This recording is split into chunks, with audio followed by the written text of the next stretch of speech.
Space is no longer the final frontier. It's quickly becoming the next great land grab. Nations are plotting permanent settlements and racing to mine asteroids, while tech titans are turning the sky into infrastructure. Satellite constellations, direct-to-phone connectivity, and now data centers floating in orbit. Leading the charge is Elon Musk's SpaceX. Beyond blanketing the globe with Starlink broadband and rolling out direct-to-cell service, SpaceX is now laying plans to park data centers in low Earth orbit. But they are not alone. Amazon's Project Kuiper and AST Space Mobile are fueling an all-out race to dominate LEO broadband, direct-to-cell, and space-based data centers, transforming low Earth orbit into the most fiercely contested real estate in human history. China is fighting to keep pace with America's low Earth orbit satellite leadership. In a daring move in 2026, China submitted petitions to the International Telecoms Union requesting permission for over 200,000 satellites in low Earth orbit. The application asking for permission for 12 different satellite constellations in addition to 3 already being developed. The Chinese company, ADA Space Technology, has unveiled a plan for a massive 2,800 satellite space-based data center called Star Compute. This space-based AI computing infrastructure aims to build a processing web to serve autonomous vehicles, drones, and robots. China was a late entrant to geostationary satellite internet, but it's now aggressively deploying some of the world's most ambitious low Earth orbit broadband constellations, becoming the biggest challenger to the dominance of the US in the broadband satellite space. The very first commercial services was provided by American satellites designed for television and telephony. Telstar 1 launched in 1962. However, these were not internet satellites. The 1990s saw the first concrete versions for low Earth orbit internet from space. The most famous was Teledesic, an ambitious but ultimately failed project backed by investors like Bill Gates of Microsoft, which planned a massive constellation of low Earth orbit satellites. But the title for the first successful satellite dedicated to consumer broadband internet goes to Eutelsat's eBird, launched in 2003. This was a French geostationary orbit satellite that mainly served internet to remote areas, islands, and rural areas. Geostationary satellites orbiting at about 36,000 kilometers became the global backbone for television broadcasting, telephony, and early internet because a single satellite could cover a third of the planet. American companies HughesNet and Viasat later came to dominate this premium-priced geo-internet market for decades. However, the high cost of geo-internet and the poor download speeds made the services uncompetitive in every scenario except in remotely located oil rigs and mines. The great distances of geosatellites caused high latency, making real-time applications difficult, further limiting the technology's appeal. In 2015, American billionaire Elon Musk announced he was developing Starlink, a low Earth orbit broadband constellation. By operating at altitudes of between 500 to 2,000 kilometers, LEO networks offer dramatically lower latency and higher potential bandwidth. But their closer distance to the Earth's surface means you need hundreds of satellites to cover the Earth. In 2019, Starlink launched their first batch of 60 satellites. China's path to satellite broadband has been very difficult. While not an early leader in the commercial satellite space, it is quickly catching up, trying to become a dominant force in satellite broadband, overtaking the Europeans. For decades, China's space sector was behind the Americans, Russians, and even the Europeans. But in recent years, they have eclipsed all the previous dominant players except the US. China's LEO ambitions are not their first space grand projects. China now operates the Baidu navigation satellite system, a fully functional global navigation system that serves as a direct alternative to US GPS. The country has independently constructed and operates the Tiangong space station, which has been continuously crewed and hosts a wide range of scientific experiments demonstrating advanced capabilities in long-duration human space flight, orbital operations, and space-based research. But while the country now has a good foundation in rocket delivery, satellite communications, and navigation, building a global broadband mega constellation is a bit more complex and expensive than these past projects. After the US started encouraging its companies to enter the space economy, many other nations followed suit. In 2014, the Chinese government opened their space sector to private investment, unleashing a wave of startups. This policy, combined with the impetus of watching Western programs like Starlink advance, triggered a national focus on space as a critical domain. Satellite internet was officially added to China's list of new infrastructure priorities, signaling full state backing. But unlike for its EV industry, where each Chinese region fielded their own local champions, multiple programs were consolidated under the state-owned China Satellite Network Group to create two main projects: the state-led Guowang National Network Constellation and Shanghai's Qianfan Constellation. Guowang's main goal is to create a secure state-controlled communication system independent of foreign providers. It plans a massive multi-orbit constellation of over 13,000 satellites. The Qianfan constellation has plans for up to 15,000 satellites targeting international markets. This arrangement actually mirrors most of China's other industries, where state-owned entities compete with private enterprises, allowing the state to retain control over some core strategic assets but allowing private competition to boost efficiency. This is compared to the US, where private companies are taking the lead in building constellations but also involve collaboration with government agencies like the Department of Defense and NASA. China's Guowang satellite constellation represents Beijing's most ambitious space infrastructure project, designed mainly to achieve technological sovereignty. Announced around year 2020, the project consolidated earlier Chinese initiatives, the Huangguan and Hongjian constellations. Guowang, which translates as National Network or State Grid, is being built by the China Satellite Network Group company and is managed by a mix of state-owned entities, including the China Aerospace Science and Technology Corporation, its subsidiary, the Chinese Academy of Space Technology, and private companies like Galaxy Space. Unlike purely commercial ventures, Guowang is widely believed to have integrated civilian and military applications, a factor enhanced by a notable lack of public technical details about its satellites. Analysis of its architecture reveals it's a two-tiered system, the GWA-59 and GWA-2 constellations, with about 6,000 GWA-59 satellites planned for orbits around 500 to 600 kilometers and 7,000 GWA-2 satellites for the higher orbit at approximately 1,145 kilometers. This two-layer approach likely allows it to support a broad range of applications beyond internet service, including remote sensing, navigation, and secure government communications. They also plan to launch D2D direct mobile to satellite communications in the future. A sovereign constellation provides the People's Liberation Army with secure, resilient, and jam-resistant command and control links that are entirely independent of foreign infrastructure. This is critical for coordinating deployed forces, ships, and aircraft, as well as for guided advanced weapon systems like drone swarms and hypersonic missiles. Reliance on a foreign system like Starlink is viewed as an unacceptable risk because access could be denied or monitored during a conflict. This need for absolute control extends to securing critical national infrastructure. Sovereign satellites will provide secure data pipelines for sensitive operational networks that, if compromised, could cripple the nation.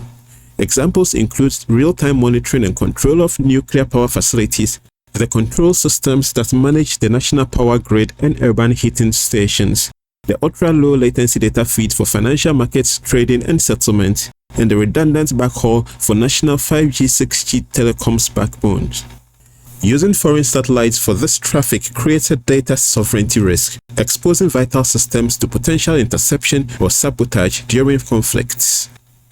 For law enforcement and emergency services, a sovereign network guarantees uninterrupted encrypted communications. This will enable secure field operations for police and border patrol, reliable coordination for disaster response teams when terrestrial networks are down, and the transmission of secure video from body cams and surveillance UAVs. It ensures public safety communications remain under sovereign control during crisis. Guowang aligns with China's broader space infrastructure goals outlined in its 14th five-year plan. Its lower tier of about 6,000 satellites at 500 to 600 kilometers will prioritize ultra-low latency, enabling real-time applications like drone operations and missile guidance. The upper layer of about 6,900 satellites at 1,145 km altitude will sacrifice speed for expansive coverage over oceans and remote areas.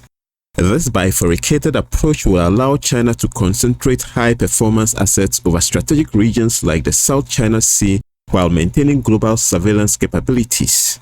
In contrast, Starlink's single-shell model at 550 kilometers emphasizes uniformity. With over 10,000 operational satellites and plans for about 42,000, its homogeneous grid delivers less than 40 milliseconds latency worldwide. SpaceX leverages unparalleled launch cadence of 60-plus satellites per Falcon 9 mission to achieve constellation density impossible for competitors. Starlink's V2 mini satellites broadcast at Ka bands at between 26 to 40 GHz for uplink and Ku bands at between 12 to 18 GHz for downlink, and cutting-edge EV bands at 60 to 90 GHz for satellite-to-satellite backhaul, with 200 gigabits per second optical laser interlinks to help deliver 220 megabytes per second download speeds. A single Starlink satellite can serve approximately 16 beams, with each being capable of providing about 6 gigabits per second of download throughput. This commercial focus enables Starlink's direct-to-consumer model, serving over 10 million users with plug-and-play terminals. While the exact details of Guowang are closely held, industry analysis and filings indicate it utilizes Ka bands at between 26 to 40 GHz for user links and QV bands at 40 to 75 GHz for high-capacity feeder links and intersatellite links. This use of high-frequency spectrum, particularly the experimental QV band, is aimed at achieving high throughput to compete with other mega constellations. The system's design target is to provide user speeds exceeding 100 megabits per second with latencies below 50 milliseconds, matching modern low Earth orbit broadband standards. When it comes to radiation levels, while LEO is partially protected by Earth's magnetosphere, it's still exposed to penetrating proton flux and cosmic rays. This is especially severe in the South Atlantic anomaly, a vast region over South America and the South Atlantic Ocean where Earth's magnetic field is weakest, allowing radiation belts to dip closer to the surface and dramatically increasing flux levels. Secondly, the radiation threat composition shifts with altitude. Orbits above approximately 1,000 kilometers encounter intensified belts of trapped electrons, which contribute to cumulative total ionizing dose damage in electronics over time. To endure this environment, LEO satellites employ a multi-layered protection strategy. At the component level, they use radiation-hardened electronic chips often made of semiconductor technologies like silicon on insulator or gallium nitride.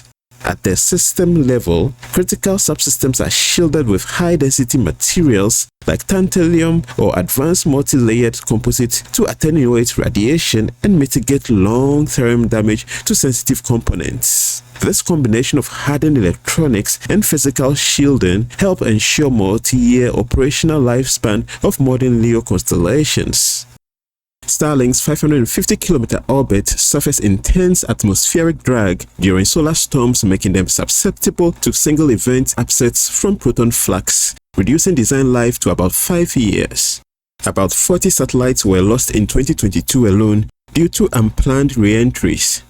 Their current satellites weigh about 800 kilograms and are fitted with argon-ion thrusters, which help keep them in orbit. The Guowang constellation, designed with satellites in both lower and higher low Earth orbits, faces a complex orbital environment that directly impacts its design and operational logistics.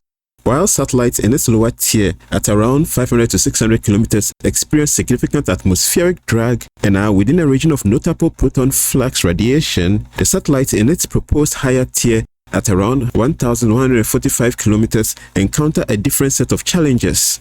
At this higher altitude, atmospheric density is drastically reduced, leading to over 80% less atmospheric drag, but flux of higher energy trapped ions increases, contributing to greater cumulative radiation doses. This strategic multi-layered architecture creates a key operational trade-off. The significantly reduced drag for the higher altitude cluster will extend satellite lifespans to an estimated 7 years or more, compared to the roughly 5-year design life for typical lower clusters and comparable constellations like Starlink's constellation. However, maintaining a continuous full-scale constellation still requires a massive and sustained rocket launch campaign. For a 10,000 satellite constellation with a 7-year average lifespan, approximately 1,430 satellites will need replacement annually to maintain the fleet. Assuming each heavy-lift rocket could deploy 50 to 70 satellites per launch, this would necessitate a relentless pace of 20 to 30 dedicated launches every year to maintain the upper cluster, and almost twice that to maintain the lower cluster. But without reusable rockets, China could only launch about 70 rockets in 2024 and 93 in 2025. To sustain a satellite constellation exceeding 20,000 satellites, especially with multi-year operational lifespans, the required launch cadence becomes a dominant engineering and logistical challenge. For even bigger constellations of more than 20,000, you will have to launch more than 100 rockets per year or utilize a bigger super heavy class of rockets. Between the Guowang and Qianfan constellations, China plans to launch more than 20,000 satellites, but maintaining 20,000 satellites with a conservative 7-year average lifespan requires launching nearly 3,000 replacement satellites annually. The Chinese started testing reusable rockets in late 2025 and had yet to succeed, so the first group of satellites launched will have to use expensive single-use rockets. Launch efforts currently rely on China's Long March rocket family, particularly the Long March 6 and 8, which are non-reusable rockets. But agreements have been signed with Land Space to utilize its Zhuque 3 reusable rockets as soon as they become ready. Other private launch companies like X-Space with its methane-fueled Hyperbola 2 rocket aims to bolster launch cadence to 50 to 100 missions annually post-2025. Initial Guowang deployment will focus on mid-inclination orbits to prioritize connectivity over densely populated areas, with later phases expanding to polar orbits for comprehensive coverage. Deploying at rapid pace, Guowang has surpassed 100 operational satellites in orbit as of late 2025, but it still faces immense challenges in launching the thousands more needed to meet its ambitious goals. Guowang will not outsell Starlink in America or Europe. Its competitive advantage lies in dominating its local market and in the global south markets, where price is the main determining factor of success. By 2030, Guowang aims to capture a slice of Africa's satellite broadband market and 70% of China's rural connectivity, serving 50 million subscribers despite Western exclusion. China's huge population provides Guowang with a captive launch market. Despite 5G expansion, 107 million rural Chinese households still lack broadband access, particularly in western mountainous provinces like Tibet, where fiber deployment costs are exceedingly expensive, making satellite the only viable solution. China's data security law mandates that data pertaining to national security and public interest must be stored domestically and be accessible to the state. A sovereign constellation ensures that routing for highly sensitive information such as citizens' health records or encrypted political and diplomatic correspondence between government agencies never passes through foreign-owned orbital infrastructure, shielding it from foreign surveillance or legal interception. This constellation will be essential for controlling the public space and enabling next-generation technologies. It will allow for an extension of China's cyber governance model, often called the Great Firewall. This will allow the communist government to retain control over the narrative in its local public square and prevent geopolitical rivals from controlling the narrative locally. China also sees satellite constellations as a foundational piece of 21st century infrastructure. Guowang will provide the secure, high bandwidth and low latency data pipelines required to serve artificial intelligence models and to reliably operate autonomous systems like self-driving cars, electric vertical takeoff and landing aircrafts, and robots, which are all central to China's future technological ambition. The Qianfan constellation, also known as Thousand Sails or the G60 constellation, is China's primary commercial competitor in the global low Earth orbit broadband race. Designed as a direct competitor to systems like Starlink, it aims to deploy a network of over 15,000 satellites, bringing China's broadband internet to all four corners of the world. The project's name and strategy are deeply tied to the G60 Science and Technology Innovation Corridor, a high-tech industrial belt stretching from Shanghai along the G60 Expressway, where most of the companies involved originate. Unlike the fully state-driven Guowan national network constellation, Qianfan operates on a public-private collaboration model. It integrates regional government support, private aerospace firms, including the lead developer Shanghai Spacecom Satellite Technology, but backed by state giants like the China Aerospace Science and Industry Corporation and research institutes along the corridor. Shanghai Spacecom Satellite Technology Company is a company backed by the Shanghai municipal government, established in 2018. In 2021, during the 4th China International Import Expo, the Yangtze River Delta G60 Science and Technology Innovation Corridor unveiled the G60 Star Chain Plan. The first phase of the plan called for launching 1,296 satellites with the long-term goal of building a network of over 15,000 low Earth orbit broadband multimedia satellites. In February 2024, the company raised approximately $933 million to support the construction of the low Earth orbit constellation. Just a few months later, on August 2024, a Long March 6 rocket from CASC lifted off from the Taiyuan Satellite Launch Center, successfully deploying the first 18 commercial satellites of the Qianfan constellation into their predetermined orbits, marking the start of the constellation. As of October 2025, the Qianfan constellation has launched a total of 108 satellites, excluding 4 test satellites launched before 2024. Compared to Starlink's 550-kilometer orbit, Qianfan's 800-kilometer polar orbit at 89-degree inclination positions it as a constellation of choice in extreme latitudes. Their positioning ensures consistent coverage over Arctic shipping lanes and Antarctic research stations, regions normally ignored by traditional providers. Qianfan's higher altitude reduces atmospheric drag, enabling over 7-year lifespans versus Starlink's, which lasts less than 5 years. Yet, this high perch has its disadvantages. Signals have to travel greater distances than Starlink's, creating a 17-millisecond latency that precludes real-time applications like cloud gaming or high-frequency trading. The Qianfan satellites are characterized by a lightweight, compact design. Each satellite of this initial generation has a mass of approximately 300 kilograms, compared to Starlink's 800 kilograms. Once deployed, their radar cross-section is estimated to be about 13.2 square meters, classifying them as large objects in space. The satellite's communications payload operates in Ku band, Q band, and V bands. Utilizing the higher frequency bands is key to achieving the high theoretical capacity required for broadband services. However, this comes with significant engineering challenges. Signals in these bands are highly susceptible to atmospheric attenuation, particularly rain fade, where heavy precipitation can cause severe signal degradation and loss. This requires sophisticated ground station design and signal processing to ensure reliable service.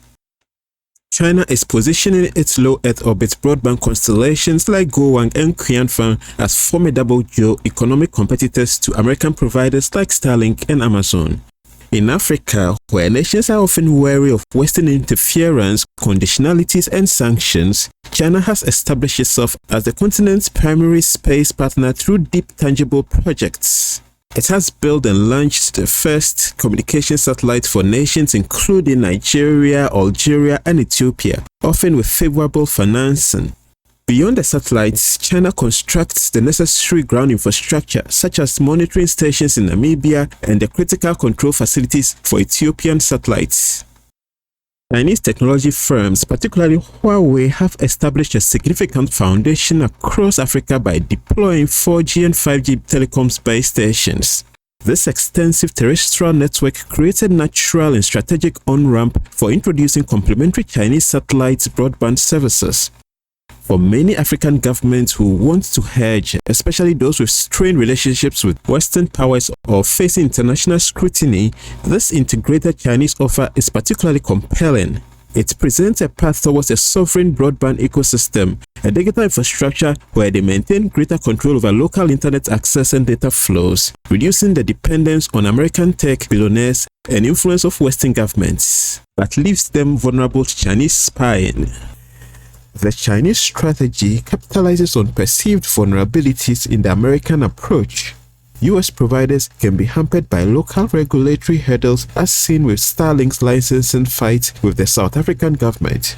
More significantly, the overt use of Starlink as a tool of US foreign policy, notably in Ukraine, reinforces a perception in emerging capitals that adopting American satellite infrastructure might inadvertently align them with Washington's geopolitical agendas or make them victim of it in a future date. For South American nations historically wary of US interference, China positions itself as a strategic alternative, offering partnerships that help these countries balance geopolitical influence. This model was established with projects like the two-pack Qatari communication satellite for Bolivia, which China helped finance, build and launch. On a more strategically significant scale, China constructed and operates a deep space radar facility in Argentina's Neuquén province. These foundational space collaborations create a natural pathway for the integration of Chinese broadband satellite services. If offered at competitive prices, such services could be seamlessly added to these existing framework corporations, further extending China's technological and strategic footprint in the region.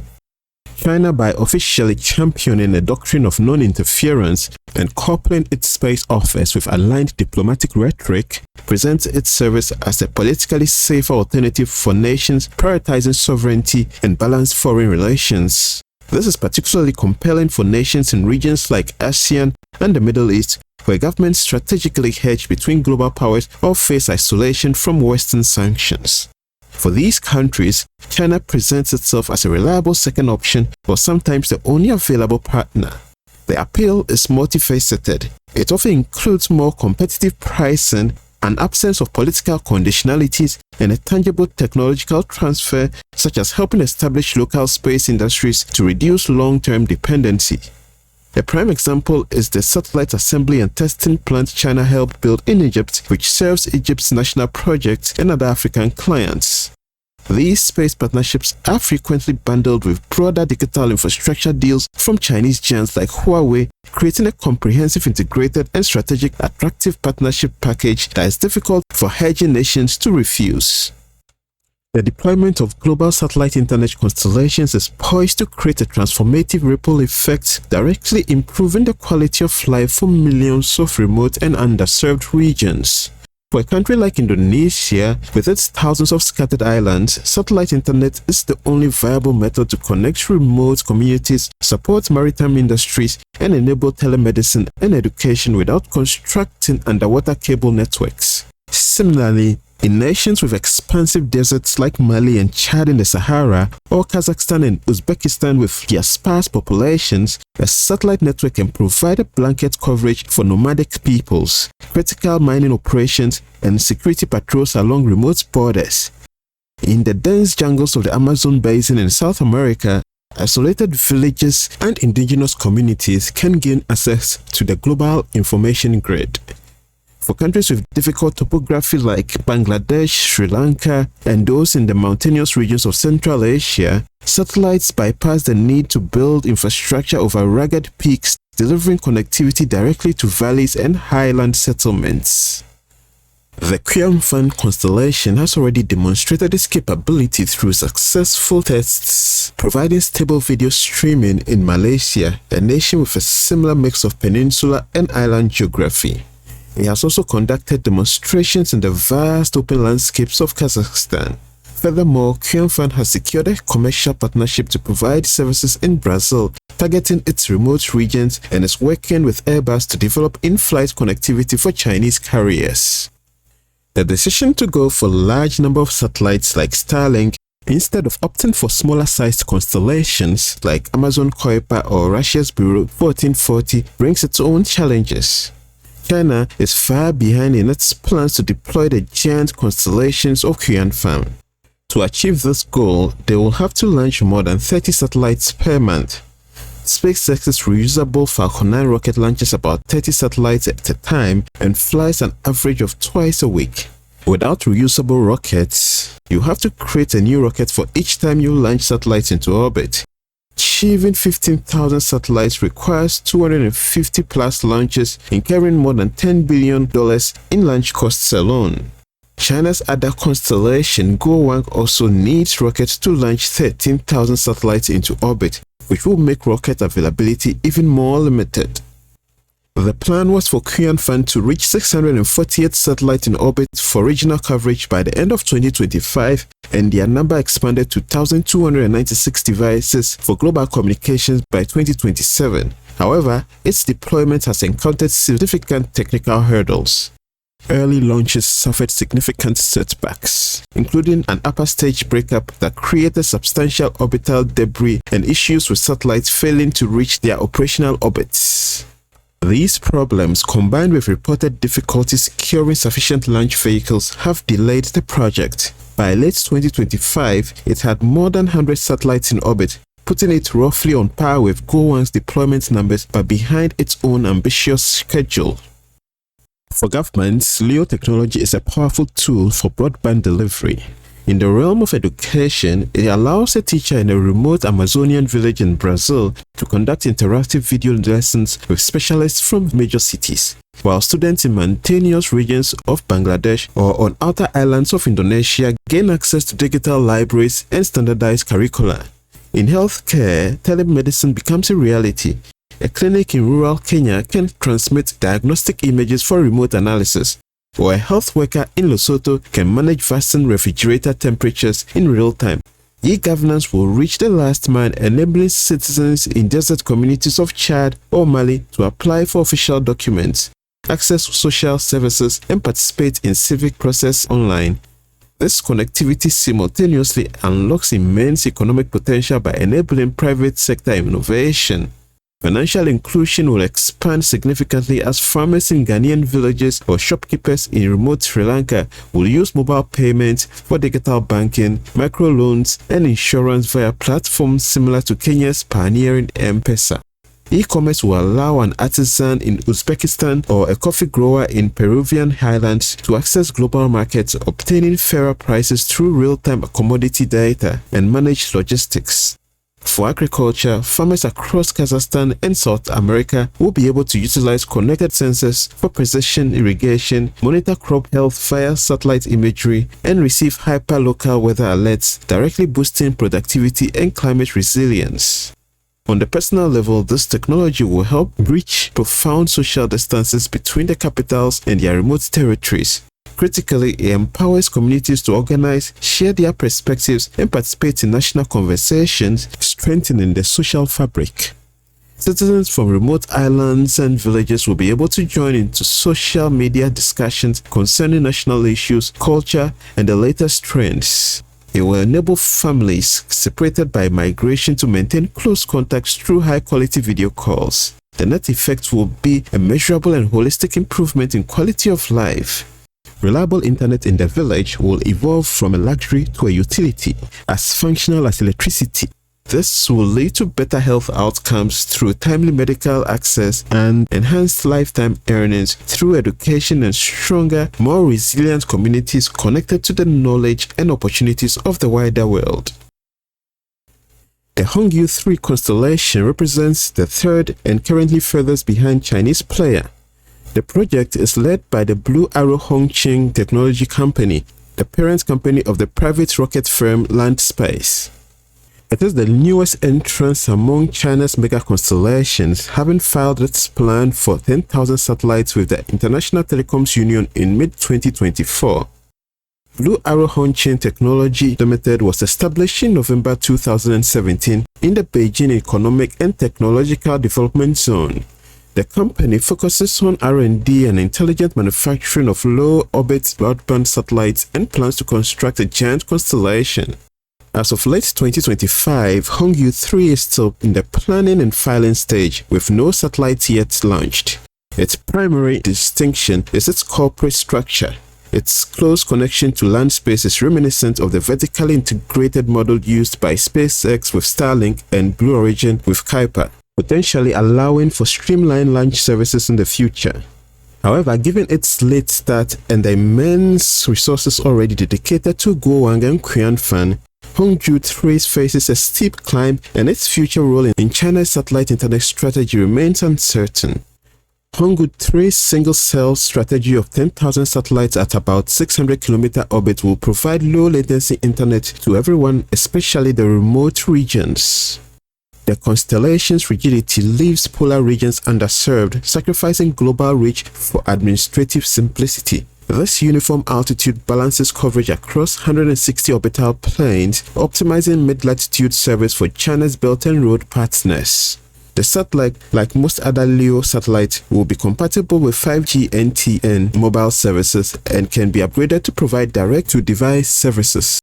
5G NTN is a mobile technology where mobile operators use satellite communications to link their service to local base stations instead of using fiber optic cables. This technology is normally applied for mobile coverage in remote villages where connection via laying fiber optic cables is prohibitively expensive. Globally, the Chinese aim to serve Belt and Road Initiative partners in Asia, Africa, and Latin America, positioning themselves as alternatives to Western systems. The integration with China's digital Silk Road could enhance diplomatic influence as geopolitical tensions loom. By targeting niche markets, Honggu avoids direct clashes with broadband giants like Starlink while leveraging China's manufacturing scale and BRI partnerships to sell its services. Internationally, concerns persist over data security and China's potential influence over critical infrastructure in partner countries, but that's a concern about every provider. But with Huawei controlling 70% of Africa's 4G infrastructure, the Chinese require minimal introduction. Nigeria signed a $550 million deal in 2024 integrating Guowang with 5,000 Huawei base stations. North America and Europe will be inaccessible due to US-led sanctions and distrust of Chinese data governance. The US and allies have raised concerns over data sovereignty and security, while regulatory hurdles in markets like Europe and India may complicate expansion. India, with 700 million unconnected users, will block Chinese infrastructure over security concerns, favoring partnerships with OneWeb, Starlink, or even Russian Bureau 1440 instead. Vietnam and Indonesia increasingly view China's tech through a security lens, will prefer their own sovereign solutions or hedge between the Chinese, Americans, or even the Russians. For China, pursuing this despite the staggering cost is a calculated strategic decision with a business model focused not on Western consumer markets but on serving their military, their vast domestic market, and aligned nations in the global south. With a massive protected home market with over 1 billion internet users and geographic challenges in rural western regions, domestic demand is substantial. The government can mandate or incentivize the use of its sovereign constellations by state enterprises, telecoms, and for critical infrastructure, ensuring a baseline of usage. Guowang's development is inextricably linked to China's national security services, providing funding, stability, and access. Unlike commercial ventures, Guowang benefits from guaranteed defense funding, ensuring deployment continuity despite market fluctuations. This model ensures that even with high costs, the constellations serve vital state objectives: military sovereignty, domestic control, and global influence. Their commercial success with international partners is secondary to these strategic aims, allowing the project to proceed even with the challenging economics. The Qianfan and Honggu, on the other hand, will have a harder time justifying their existence if they don't gain success outside China. Honggu 3 enters an already crowded domestic arena with two Chinese mega constellations, the Guowang and Qianfan. Together, they are vying for China's 300 million unconnected users and the countries in the global south. This tripartite competition creates critical challenges. With 38,000 planned satellites between them, these constellations risk saturating China's addressable market before achieving economies of scale. Qianfan, supported by Shanghai municipal government, has secured early international contracts with Brazil and Thailand. Honggu 3, though, lacks equivalent political capital, potentially relegating it to the weakest and most likely to fail of the three. And that's not all that will be coming from China. In early 2026, the Chinese submitted papers to the International Telecoms Union requesting space for over 200,000 satellites. The application asks for permission for more than 12 different satellite groups. Some of these will be constellations for mobile operators, for direct-to-device constellations, and others will be for AI data centers in orbit. But building and launching hundreds of thousands of satellites will require years of building supply chains and enormous financial resources. We will revisit to see how this competition pans out.